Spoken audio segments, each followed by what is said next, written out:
My wife and I took a trip to Mount St Helens. That was very interesting because of the catastrophism of that volcano explosion.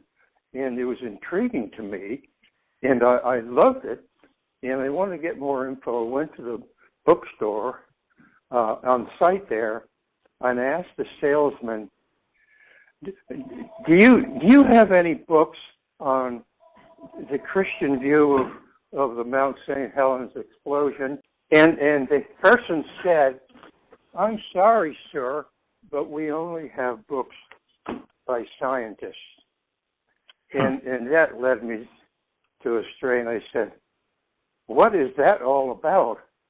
And so I went home and researched this thing, the science of evolution and the science of creation, and eventually that led to my book, because I found out that most PhD scientists believe in the creation.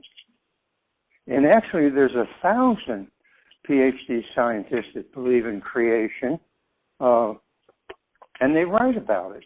And a lot of them are in my book. And I couldn't find that many PhD scientists that believed in evolution. And so that's pretty persuasive.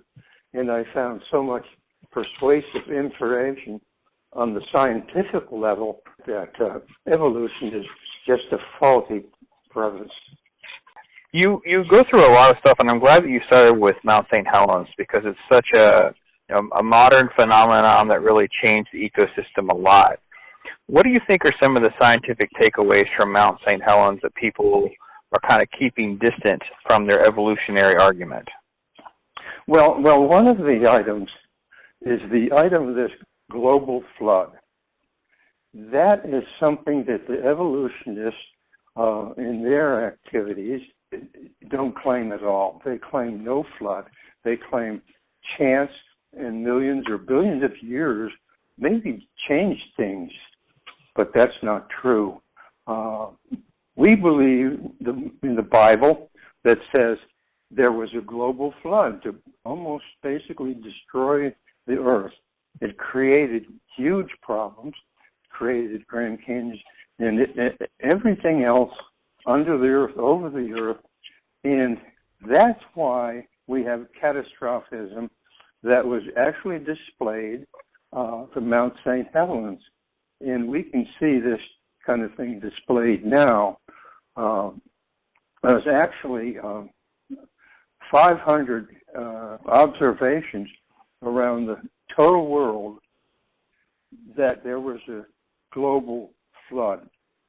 Now, the thing of that is, that the people who came out of the ark, Noah and his family, of course, they lived through this major catastrophism. And little by they told their children, had families, and new generations were told. And as the people moved around the world, they told their families about the flood, and it's written down in historical documents all around the world. So we start with the global flood. If there was a global flood and that was treated as fact, what does that do to most of their evolutionary theories? What is going to change the most, do you think, for the theories and how it's taught and the impact for education? The evolutionists came on in 1859 when Charles Darwin wrote the book Origin of Species.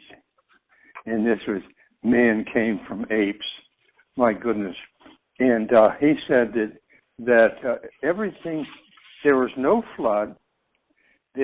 Everything came about because of chance and changes with people and society and all kinds of activities on the earth.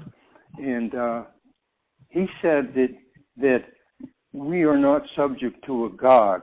We're not subject to moral activities. And that was in this whole society, and by 1900, evolution was considered a science.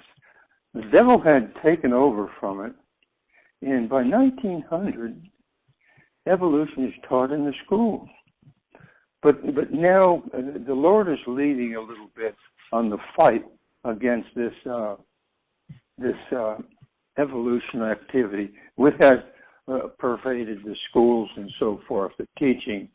Dr. Henry Morris, in 1961, wrote a book, The Genesis Flood, and that started the creation movement. And now more and more scientific organizations have been formed, like International Creation Research, and there's so much been done on it, and there's not that much done in the evolution side.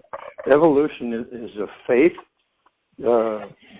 They believe it's not really a science, it's a faith.